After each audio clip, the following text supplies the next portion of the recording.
President Obama said in Turkey on Monday that the Paris attack will not change his strategy against ISIS. At a news conference, our Margaret Brennan asked him if American airstrikes are doing enough. Have you underestimated their abilities, and will you widen the rules of engagement for U.S. forces to take more aggressive action? No, we haven't underestimated our abilities. This is precisely why we're in Iraq as we speak and why we're operating in Syria as we speak. If you have a handful of people who don't mind dying, they can kill a lot of people.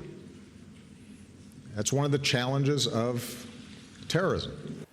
Former CIA and NSA Director Michael Hayden is with us from Chicago. A retired general is now with the Chertoff Group, a global risk management firm. General Hayden, good morning.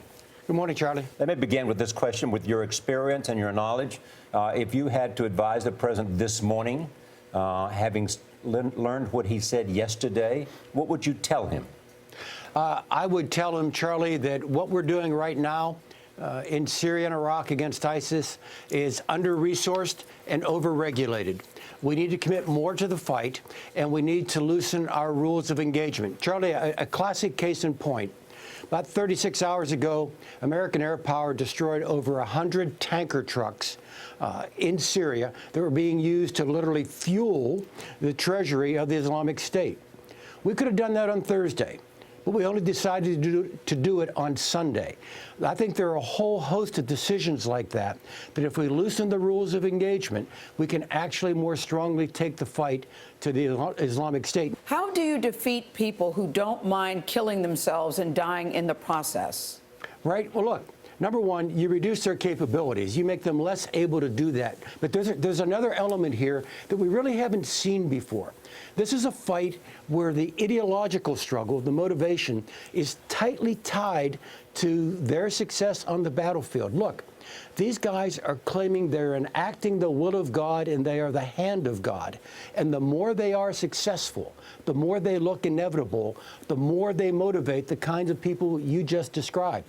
And so if we can break this narrative, we actually begin to break their ideological foundation. You heard, General, the president yesterday say no U.S. ground troops. That was the view of his closest military advisors, that would be a mistake. You have said airstrikes alone won't do the job. Who should be our ground partner?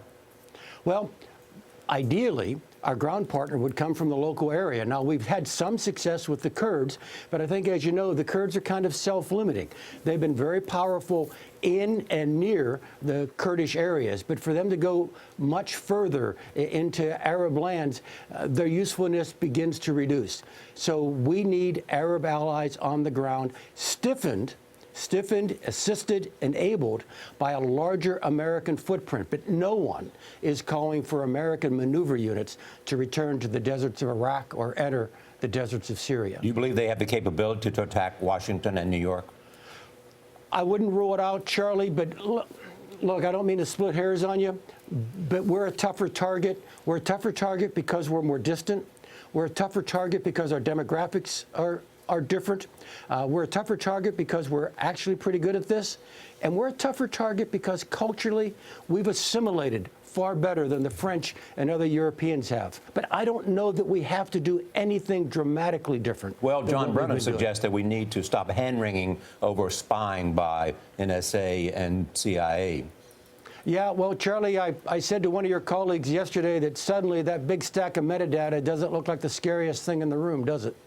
So you're recommending and you're agreeing with John Brennan? Oh, no, absolutely. And I agree with John, too, when he pointed out that our intelligence capacities have been badly hurt by the unauthorized disclosure of legitimate American secrets over the past 2.5 years. All right, General Michael Hayden, we thank you for joining us this morning.